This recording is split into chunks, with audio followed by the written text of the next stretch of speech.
yang kami siapkan dan judul tema sudah diketahui oleh hadirin wal hadirat rahimakumullah.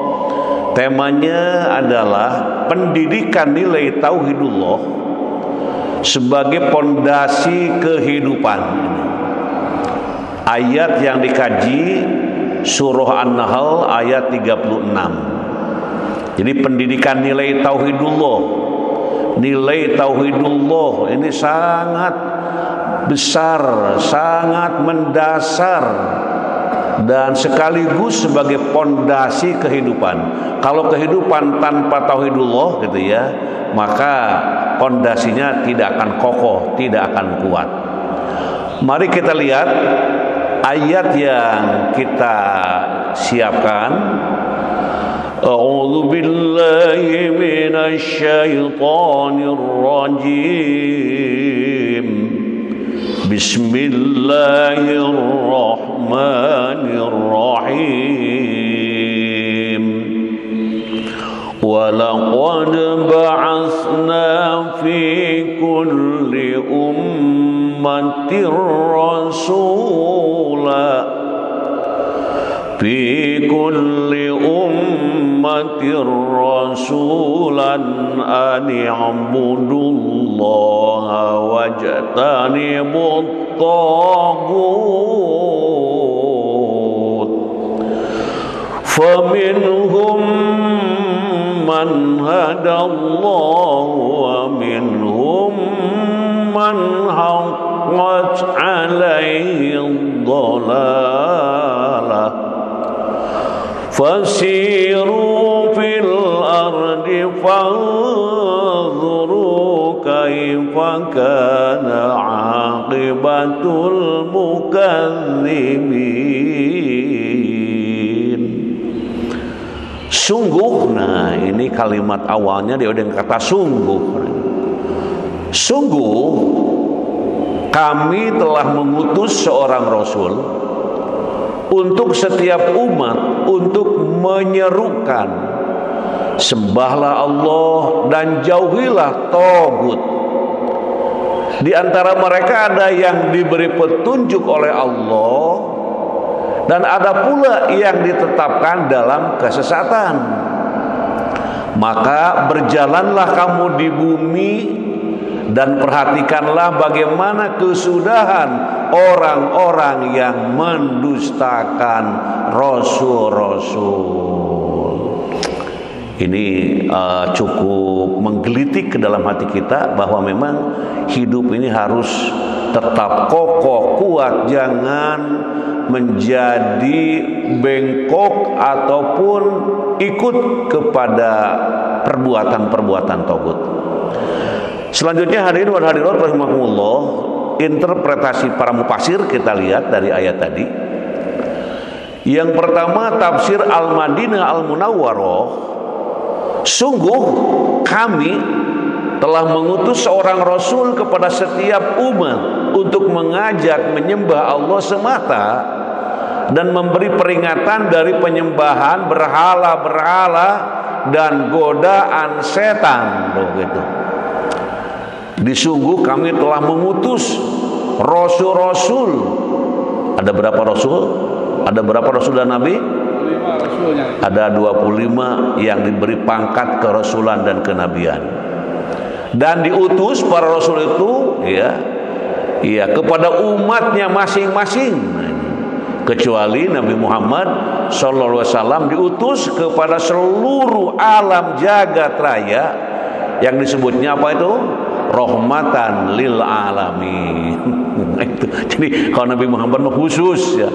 Khusus itu mah istimewa gitu ya. Karena memang penutup para nabi. Kemudian manusia terbagi menjadi dua golongan. Nah ini. Sebagian mereka Allah beri petunjuk sehingga mereka mengikuti para rasul. Tuh. Di antaranya kita dan keluarga, insya Allah dan yang lain-lainnya.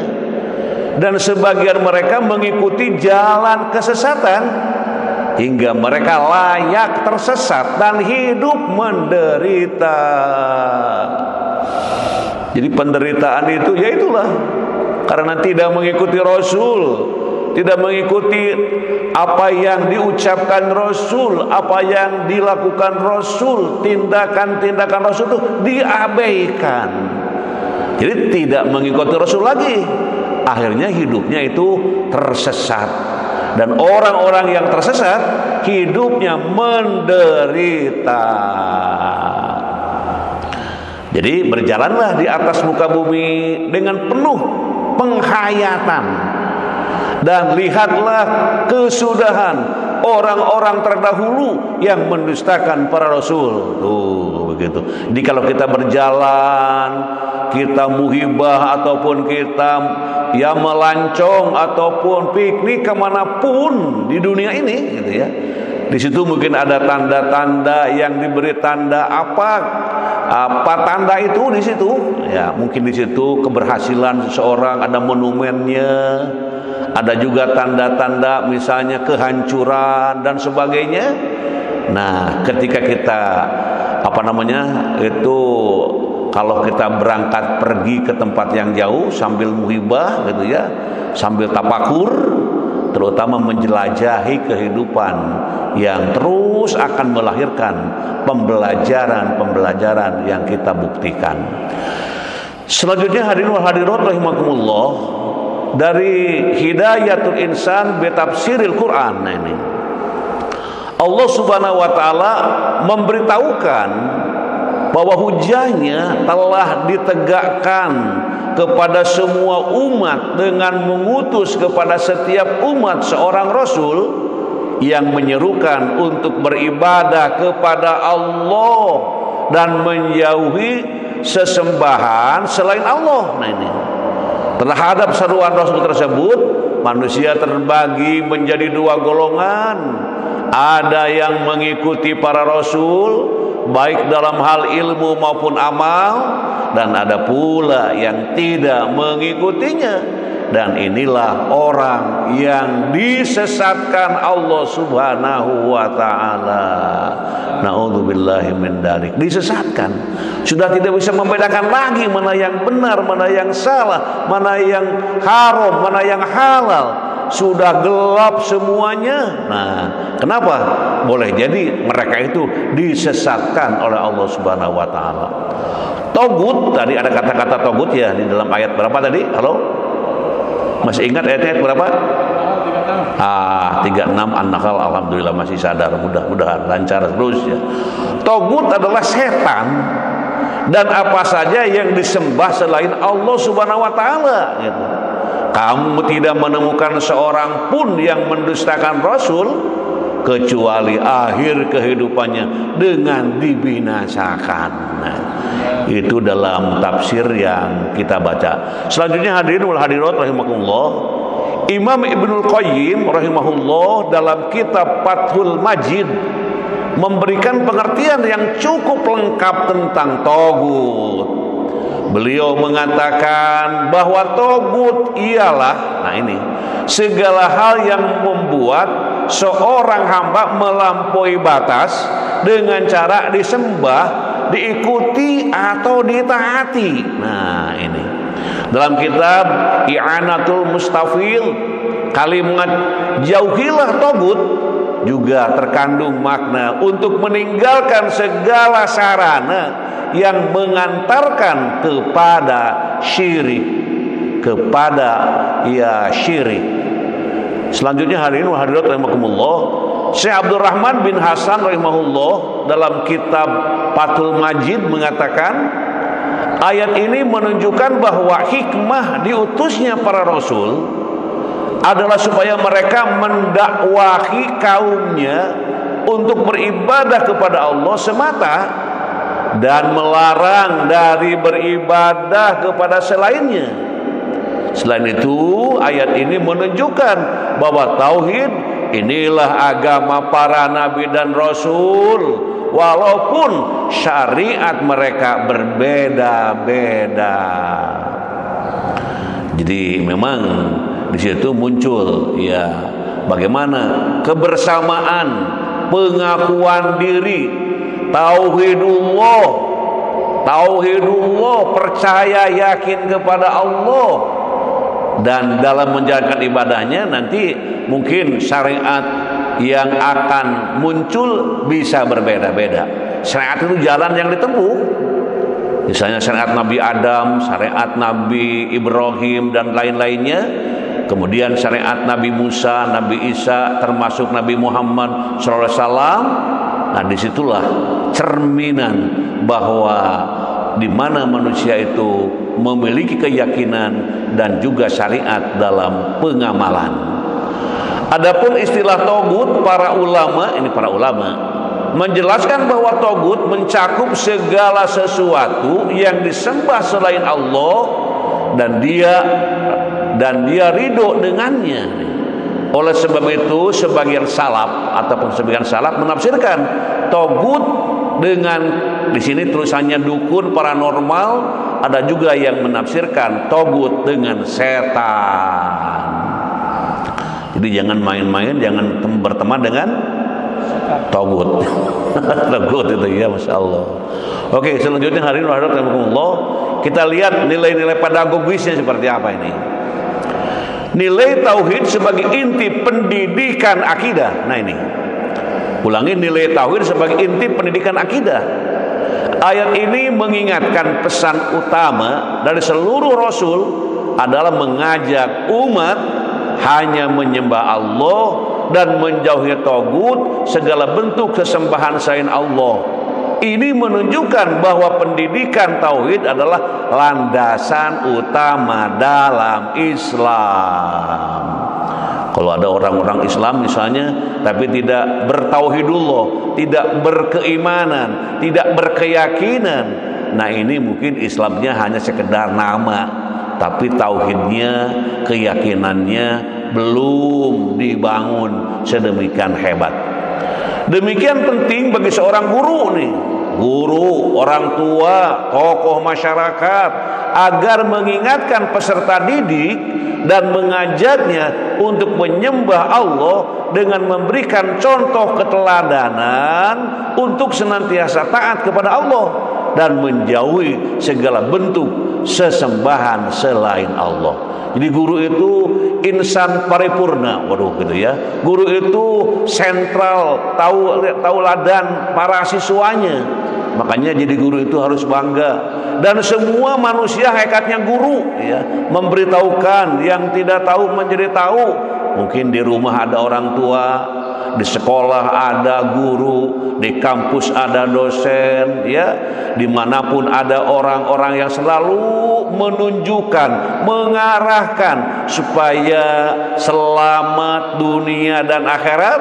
Nah inilah hebatnya seorang pendidik, seorang pengajar, seorang pelatih, seorang kiai, ustadz, mualim, ajengan, semuanya mengajak kepada amar ma'ruf nahi munkar. Terus nilai yang kedua, hadirin wal hadirat rahimakumullah, nilai tanggung jawab dalam memilih. Nah ini, ayat ini menunjukkan bahwa manusia diberi pilihan mengikuti petunjuk atau tersesat. Pilihannya itu mengikuti petunjuk atau tersesat, sehingga manusia harus bertanggung jawab dengan sesuatu yang menjadi pilihannya. Nah ini, ayat ini juga menyuruh kita agar melihat kesudahan orang-orang yang mendustakan rasul-rasulnya. Ada orang-orang yang mendustakan rasul, membohongkan, bahkan mencaci maki. Dari zaman Nabi Adam sampai Nabi Muhammad itu mungkin kalau kita jelajahi melalui ilmu yang dipelajari, ketika sampai di tempat tersebut, maka di situ akan mengucapkan kalimat-kalimat untuk menyelamatkan dirinya, menyelamatkan keluarganya, menyelamatkan bangsa dan negaranya, agar semua menjadi insan-insan yang dibanggakan Allah Subhanahu wa taala.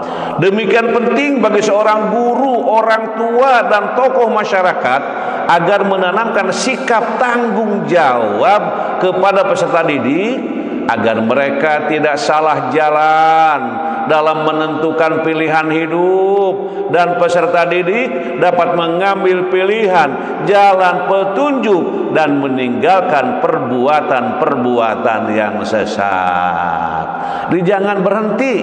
Kalau ada yang salah dari kalangan diri sendiri, dari kalangan keluarga, dari kalangan masyarakat, ingatkan. Walaupun diingatkan itu mungkin tidak enak, karena kadangkala maunya bagaimana gue ketika diingatkan itu suka agak sedikit kurang enak. Seperti orang tua diingatkan oleh anaknya misalnya ya, dosen diingatkan mahasiswanya, kiai diingatkan jamaahnya. Kadangkala itu kurang menerima dengan penuh ketulusan. Tapi memang begitulah, ingin menyelamatkan siapakah, ingin memberikan petunjuk dengan cara yang seperti dilakukan oleh para nabi dan rasul terhadap umatnya. Selanjutnya hadirin wa hadirat rahimakumullah, nilai moral. Nah ini ayat ini mengingatkan bahwa orang yang mendustakan akan menerima akibatnya. Ini memberikan pelajaran moral bahwa setiap perbuatan ada balasannya. Tuh, pendidikan karakter sangat ditekankan dalam hal kejujuran dan kesungguhan menerima kebenaran. Nah ini bahkan di UPI ada jurusan pendidikan umum dan karakter. Ini di mana para mahasiswanya digiring, diajak untuk bisa melahirkan tulisan-tulisan, karya-karya tulis yang di dalamnya bagaimana memberikan ilmu, memberikan jalan melalui ilmu-ilmu yang dipelajarinya. Demikian penting bagi seorang guru, orang tua dan tokoh masyarakat agar memberikan keteladanan dalam karakter kejujuran dan menyampaikan kebenaran kepada peserta didik dengan sungguh-sungguh dan sabar dalam menyampaikan pelajaran, sehingga peserta didik dapat meneladani dan meniru serta mengingatkan peserta didik bahwa apa yang dikerjakan akan menuai balasan. Luar biasa, Masya Allah ya. Bila dikaji pelan-pelan ini akan menjadi pemikiran kita yang harus selalu kita menanamkan, membinakan, mendidik anak-anak kita, anak-anak didik kita. Selanjutnya hadirin wa hadirat rahimakumullah, landasan teoritisnya gimana, seperti apa?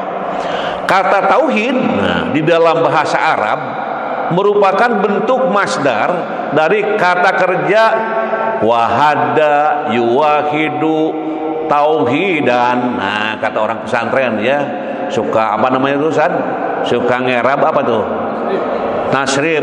Wahada yuwahidu tauhidan wadaka dan seterusnya. Nah, gitu biasanya. Fa'ala yaqulu fa'lan fahuwa dan seterusnya gitu ya. Kalau santri yang pernah pesantren itu kalau ada orang-orang yang mengucapkan itu langsung pikirannya terfokus kepada tempat belajar di pesantrennya. Yang arti harfiahnya menyatukan, menegaskan atau mengakui bahwa sesuatu itu satu gitu.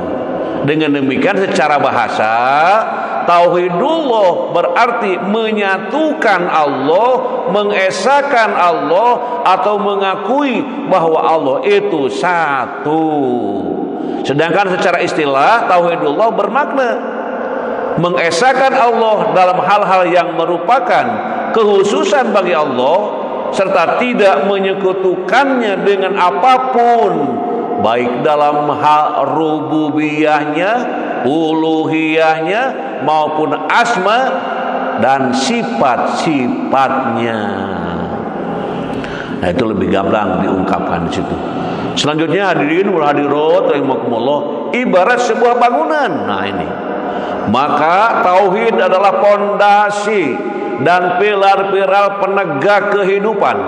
Tanpa tauhid tidak akan tegak bangunan kehidupan, dan tanpa tauhid tidak akan tegak masyarakat Islam.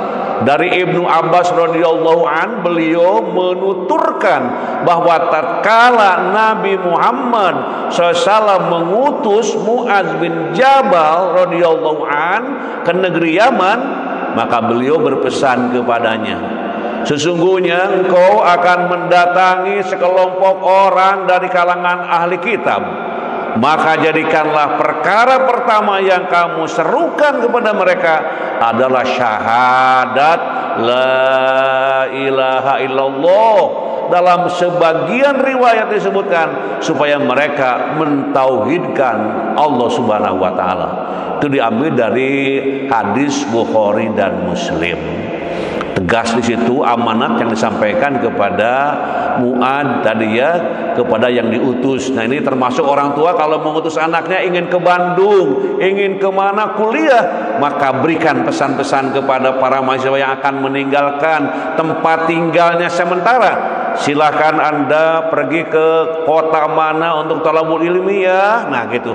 Jangan lupa sholat tuh gitu ya. Jangan lupa puasa. Nah, dan jangan lupa berakhlak yang baik kepada anak-anak kita yang kita lepas akan kuliah di kota manapun. Kalau tidak ada pesan-pesan begitu, tidak ada suara yang terngiang-ngiang pada telinga anak.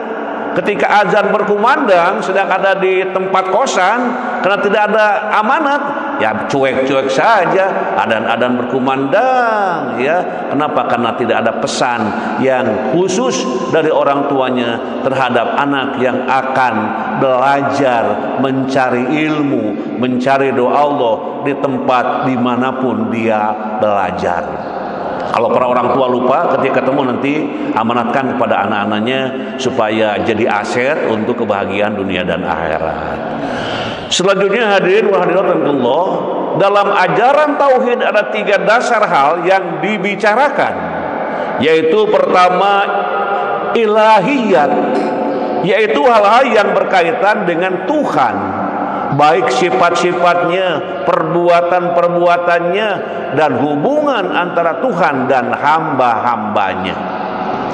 Yang kedua nubuat, yaitu hal-hal yang berkaitan dengan para nabi yang diutus oleh Allah Subhanahu wa taala kepada seluruh umat manusia untuk menyampaikan syariat-syariatnya kepada mereka. Yang ketiga sam'iyat, yaitu informasi-informasi yang dibawa oleh para nabi tersebut berupa wahyu yang mereka terima dari Allah Subhanahu wa taala untuk disampaikan kepada umat mereka masing-masing. Dan sekarang ini kita sedang berada di bulan apa? Bulan Rabiul Awal, bulan kelahirannya Rasulullah Muhammad sallallahu alaihi wasallam. Nah, kita insyaallah menjadi umatnya yang akan mendapatkan syafaat nanti di alam akhirat. Selanjutnya hadirin wal hadirat rahimakumullah, tauhid adalah tujuan hidup manusia. Nah ini, apapun pekerjaannya, apapun jabatannya, apapun kedudukannya, tauhid yang melandasinya. Allah berfirman, "Wa ma khalaqtul jinna wal insa illa liya'budun."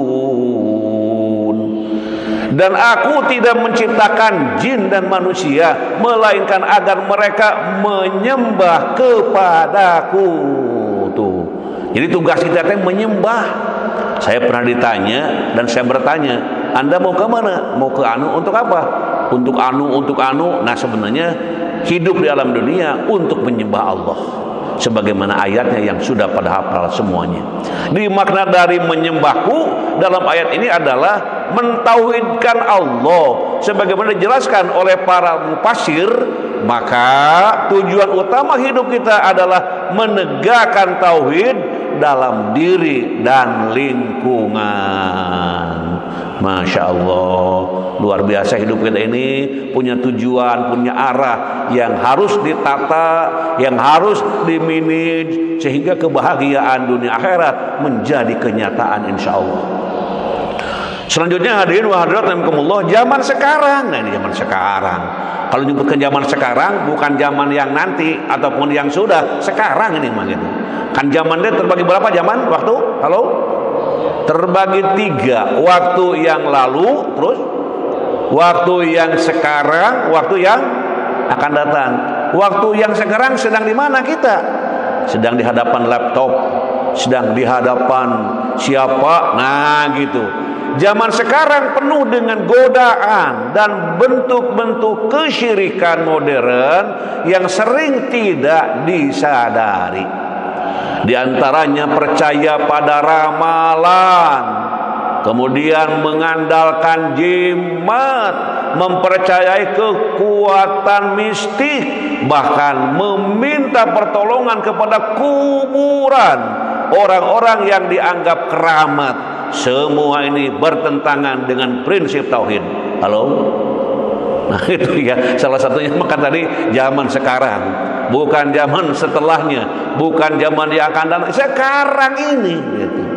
Kita juga perlu waspada terhadap kesyirikan dalam bentuk yang lebih halus. Seperti apa tuh? Seperti riya, yaitu memperlihatkan amal karena ingin dipuji manusia.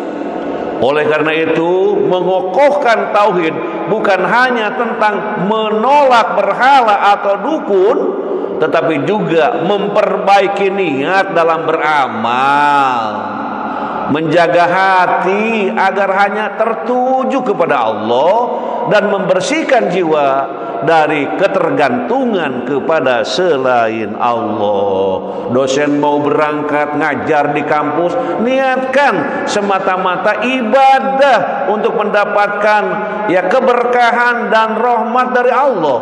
Seorang pedagang mau datang ke tempat dagangannya, niatkan dalam rangka beribadah. Petani mau pergi ke kebun, niatkan untuk beribadah. Orang tua menyiapkan makan untuk anak-anaknya, niatkan untuk beribadah. Semua niat menjadi salah satu hal yang dapat mewujudkan, melahirkan suatu keberhasilan diawali dengan niat. Contohnya ada orang yang puasa hari Kamis, tanya, niat enggak? Ya niatlah, kalau nanti kuat saya puasa terus, kalau tidak mah wallahu alam. Kalimatnya mah bagus, itu niat yang tidak kuat.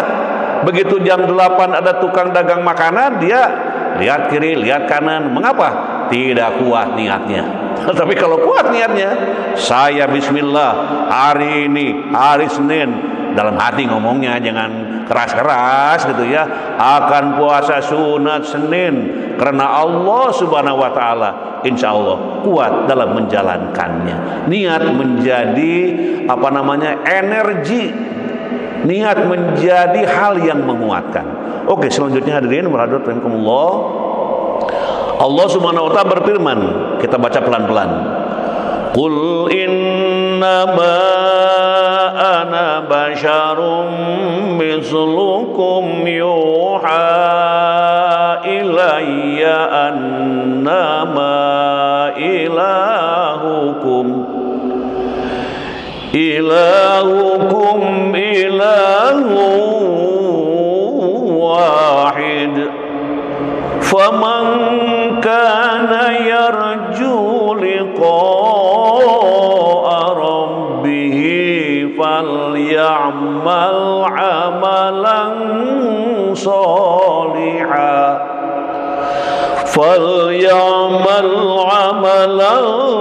shalihan wa la yushrik bi'ibadati rabbih ahada. Katakanlah Nabi Muhammad, sesungguhnya aku ini hanya seorang manusia seperti kamu yang diwahyukan kepadaku bahwa Tuhan kamu adalah Tuhan yang Maha Esa. Siapa yang mengharapkan pertemuan dengan Tuhannya, hendaklah melakukan amal saleh dan tidak menjadikan apa dan siapapun sebagai sekutu dalam beribadah kepada Tuhannya. Selanjutnya hadirin wal hadirat rahimakumullah, dalam tafsir Hidayatul Insan di tafsir Quran disebutkan bahwa ayat ini menerangkan syarat diterimanya amal, yaitu ikhlas karena Allah dan mutaba'ah mutabah atau mutabah sesuai dengan sunnah Rasul. Keduanya ibarat sayap burung. Jika salah satunya tidak ada, maka burung tidak dapat terbang. Tuh. Ini kalau beramal harus ikhlas. Kedua apa? Sesuai contoh Rasul. Awas, hati-hati. Saya beramal tapi kurang ikhlas, ataupun saya ikhlas banget tapi tidak sesuai. Nah, ini digambarkan seperti burung. Jika salah satu dari sayapnya tidak ada, maka burung tidak dapat terbang. Jadi kalau beramal harus ikhlas. Dan ikhlas jangan diumumkan. Saudara-saudara, para mahasiswa, aku ngajarmu itu ikhlas. Wah, jangan diumumkan. Ikhlas mah ada di dalam hati, itu disembunyikan. Tapi ingat, orang ikhlas itu kelihatan dari wajahnya. Beda dengan orang yang tidak ikhlas. Kelihatan wajahnya ceria, bangga, senyum kepada mahasiswa, senyum kepada pelajar, senyum kepada umat, senyum kepada yang itu. Kelihatan penuh dengan, ya dalam bahasa Sunda marahmai gitu. Marahmai tenawan, Bang. Ya ceria lah bahasa lain begitu ya. Di orang yang ikhlas dan mengikuti sunnah Rasul Nabi Muhammad SAW dalam amalnya, itulah yang memperoleh apa yang dia harapkan dan yang dia minta. Sedangkan selainnya maka dia akan rugi di dunia dan di akhirat, tidak memperoleh kedekatan dengan Tuhannya dan tidak mendapat ridho Allah. Na'udzubillahi min dzalik. Hadirin wal hadirat rahimakumullah, di antara keutamaan menjaga nilai tauhidullah sebagai pondasi kehidupan, nah kita bisa melihat yang pertama, orang yang bertauhid kepada Allah akan mendapatkan petunjuk yang sempurna dan kelak di akhirat akan mendapatkan rasa aman. Alladzina amanu wa lam yalbisu imanahum bidzulmin ulaika lahumul amnu wahum muhtadun. Orang-orang yang beriman dan tidak mencampur adukan iman mereka dengan kezaliman, merekalah orang-orang yang mendapat rasa aman dan mendapat petunjuk. Terus yang kedua, kita lihat diberikan ampunan. Sini kata Rasulullah SAW, ya ibna Adam, innaka lau ataitani biqurabil ardi khotoya summa lakitani la tusyriku bi syai'an la ataituka biqurabiha maghfiratan. Wahai anak-anak Adam, nah ini ya, seandainya engkau datang kepadaku dengan dosa sepenuh bumi, Masya Allah, sedangkan engkau ketika mati tidak menyekutukan aku sedikit pun juga, pasti aku akan berikan kepadamu ampunan sepenuh bumi pula. Kata kuncinya apa? Kata kuncinya apa? Tidak menyekutukan aku sedikit jua pun. Di artinya murni tauhidullah, berserah diri kepada Allah. Selanjutnya kita lihat memberikan jalan keluar. Wa may yattaqillaha yaj'al lahu makhraja wa yarzuqhu min haitsu la yahtasib. Barang siapa yang bertakwa kepada Allah, niscaya dia akan mengadakan baginya jalan keluar dan memberinya rezeki dari arah yang tidak disangka-sangka. Bagi siapa? Bagi orang yang bertakwa. Insya Allah yang sedang duduk-duduk manis mendengarkan bersama-sama dan keluarganya saboronoyot ya, semua jadi turunan yang bertakwa kepada Allah. Selanjutnya hadirin wal hadirat, orang yang bertauhid kepada Allah dijamin masuk surga. Masya Allah. Man mata wa huwa ya'lamu annahu la ilaha illallah dakhalal jannah. Barang siapa yang mati dan ia mengetahui bahwa tiada Tuhan, tiada ilah yang berhak diibadahi dengan benar melainkan Allah, maka ia masuk surga. Kalau kata pikiran, aduh gampang masuk surga tanya. Tinggal baca la ilaha illallah we cenah teh kudu riweuh. Ada itu yang ngomong otak, pikiran. Tapi kalau yang ngomongnya hati, ya Allah berikan jalan untuk bisa mengucapkan kalimat la ilaha illallah di akhir hayat ya Allah. Tentu dengan ketaatan, dengan kesungguhan. Nah, dengan kalimat yang diucapkannya dengan penuh ketulusan dan keikhlasan menjadi jalan menuju surga yang Allah siapkan. Selanjutnya kita lihat orang yang bertauhid kepada Allah akan diberi kehidupan yang baik di dunia dan di akhirat. Diambil dari surat An-Nahl nih. Siapa yang mengerjakan kebajikan, baik laki-laki maupun perempuan, sedangkan dia seorang mukmin, sungguh kami pasti akan berikan kepadanya kehidupan yang baik, dan akan kami beri balasan dengan pahala yang lebih baik daripada apa yang selalu mereka kerjakan. Selanjutnya hadirin wal hadirat rahimakumullah, di antara akibat tidak menjaga nilai tauhidullah sebagai pondasi kehidupan. Apa itu di antara akibat itu? Mari kita lihat. Yang pertama, amalan terhapus. Masya Allah. Walaqad uhiya ilaika wa ilal ladzina min qablik la in asyrakta la yahbatanna amaluka wa la takunanna minal khasirin. Sungguh benar-benar telah diwahyukan kepadamu dan kepada orang-orang para nabi sebelummu, sungguh jika engkau mempersekutukan Allah, niscaya akan gugurlah amalmu dan tentulah engkau termasuk orang-orang yang rugi. Maka jagalah tauhidullah. Selanjutnya hadirin wal hadirat rahimakumullah, haram surga baginya. Masya Allah, tegas ini, haram surga baginya dan tidak seorang pun penolong baginya. Diungkap dalam surat Al-Maidah, innahu may yusyrik billahi faqad harramallahu alaihil jannata wa ma'wahun nar wa ma lidh-dhalimina min ansar. Sesungguhnya siapa yang mempersekutukan sesuatu dengan Allah, maka sungguh Allah mengharamkan surga baginya dan tempatnya ialah neraka. Tidak ada seorang penolong pun bagi orang-orang yang zalim. Haram hukumnya, haram surga baginya. Na'udzubillahi min dzalik. Terus selanjutnya hadirin, cara menanamkan pendidikan nilai tauhidullah sebagai pondasi kehidupan seperti apa caranya? Gini. Yang pertama, niat yang murni.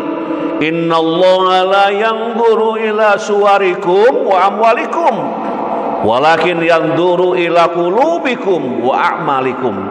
Sesungguhnya Allah tidak melihat kepada rupa dan harta kalian, tetapi Dia melihat kepada hati dan amal kalian. Ganteng tidak diukur, apalagi cantik tidak diukur, kaya tidak diukur, jabatan tidak diukur. Yang diukur itu bagaimana hati, bagaimana ketulusan, bagaimana keikhlasan dalam beramal.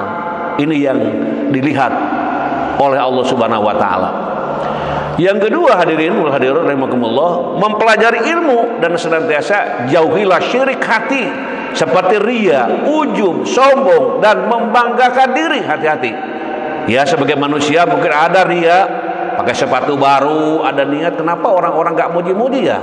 Bahkan sepatu sudah dibunyi-bunyikan suaranya. Ini orang ria. Atau ujub, saya gampang yang beginian mah, gak usah menghafal juga kata mahasiswa, nanti bisa jawab. Karena ujub duluannya, begitu ujian tidak mampu melakukan apa-apa atau membanggakan diri. Ya ayyuhan nas ittaqu hadza syirka fa innahu akhfa min dabibin namli. Wahai manusia, jauhilah syirik ini karena ia lebih tersembunyi daripada jejak semut. Jadi syirik dengan halus-halusnya, dengan semut yang sedang berjalan di malam hari, di gelap hari, di batu yang hitam, itu kan kelihatan itu.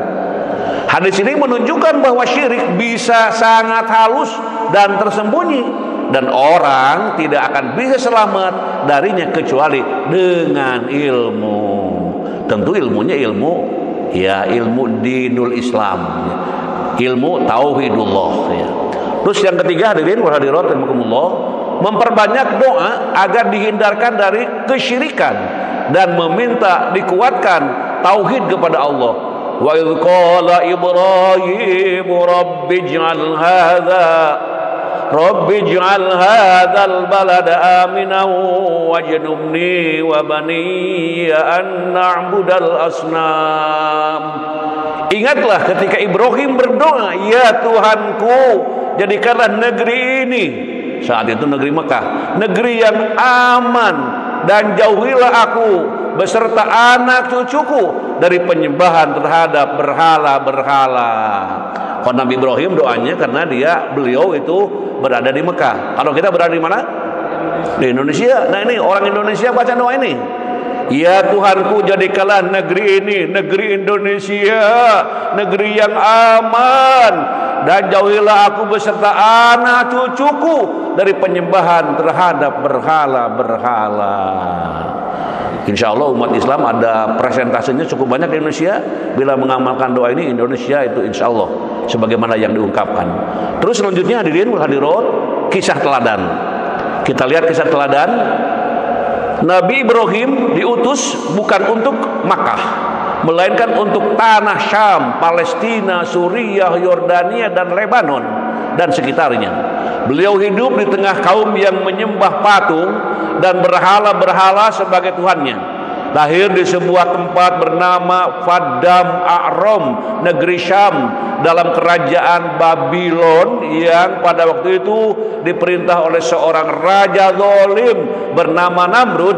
Allah mengabadikan kisahnya dalam mengajarkan agama tauhid kepada kaumnya, termasuk kepada ayahnya yang menyembah patung berhala. Bagi Islam, Ibrahim adalah nabi yang mengajarkan agama tauhid, dan beliaulah yang mengajarkan kebenaran Allah. Ketika mengajarkan tauhid, Nabi Ibrahim mulai memberikan pengarahan kepada kaumnya bahwa ada pencipta langit dan bumi. Argumentasi Ibrahim mampu memunculkan kebenaran, tetapi kaumnya menentang Nabi Ibrahim dan mulai mendebatnya dan bahkan mengancamnya. Nabi Ibrahim menegaskan bahwa dirinya betul-betul mengetahui bahwa ayah dan kaumnya terjerumus ke dalam kesesatan yang nyata, menyimpang dari jalan yang lurus, sehingga mereka tertutup kebenaran yang harusnya menyembah Allah Subhanahu wa taala. Kemudian Allah menceritakan kisah Nabi Ibrahim mencari kebenaran Tuhan dalam Quran surat Al-An'am ayat 76. Ketika malam telah menjadi gelap, dia Ibrahim melihat sebuah bintang, lalu dia berkata, inilah Tuhanku. Maka ketika bintang itu terbenam, dia berkata, aku tidak suka kepada yang terbenam. Allah menjelaskan proses pengenalan Ibrahim secara terperinci. Pengamatan pertama Nabi Ibrahim tertuju pada bintang-bintang, yaitu pada saat bintang nampak bercahaya dan pada saat bintang itu tidak bercahaya. Dilihatnya sebuah bintang yang bercahaya paling terang, yaitu planet Jupiter, dan ada pula yang mengatakan planet Venus yang dianggap sebagai dewa oleh pemuja bintang yang biasa dilakukan orang-orang Yunani dan Romawi kuno, sedang kaum Ibrahim juga termasuk pemujanya. Setelah pencarian yang panjang, Nabi Ibrahim pun mengajarkan akidah dan tauhid yang murni, yaitu hanya menyembah kepada Allah yang Maha Esa, Maha Pencipta semua makhluknya. Ibrahim menyatakan bahwa agama-agama lainnya adalah batil, dan beliau adalah seorang yang berserah diri kepada Allah semata. Ketika kaumnya membantah, Nabi Ibrahim berkata, apakah kamu hendak membantahku tentang Allah, padahal Dia benar-benar telah memberi petunjuk kepadaku? Aku tidak takut kepada malapetaka dari apa yang kamu persekutukan dengan Allah, kecuali Tuhanku menghendaki sesuatu. ilmu Tuhanku meliputi segala sesuatu. Tidakkah kamu dapat mengambil pelajaran? Demikian kisah Nabi Ibrahim alaihissalam yang mengajarkan tauhid, dan kita harus mengambil pelajaran dari kisah orang terdahulu. Sampailah kepada doa hadirin wal hadirat rahimakumullah. Doanya ini mungkin sudah diamalkan ya, atau belum, ataupun mau ya, sama-sama kita baca bersama. Bismillahirrahmanirrahim. Allahumma wa as'aluka an taj'ala kulla qada'in qadaitahu li khairan. Ya Allah, dan aku minta kepadamu agar engkau menjadikan setiap ketetapan kodok yang telah engkau tetapkan bagiku merupakan sesuatu kebaikan. Dibaca setiap saat. Kita kan sudah suka ada kodar yang Allah berikan supaya kita bisa menerimanya. Ini doanya. Silahkan dibaca, nanti PPT dibagikan. Mudah-mudahan bisa dipelajari lebih dalam kembali. Itulah hadirin jamaah yang berbahagia, kajian kita pada pagi hari ini. Kita bersyukur kepada Allah Subhanahu wa taala masih sehat walafiat, masih bisa hadir dengan segala upaya dan usaha. Mudah-mudahan kehadiran kita pada pagi hari ini menjadi saksi di akhirat bahwa kita mendapatkan jalan yang mudah menuju surganya Allah Subhanahu wa taala. Amin amin ya Allah ya rabbal alamin.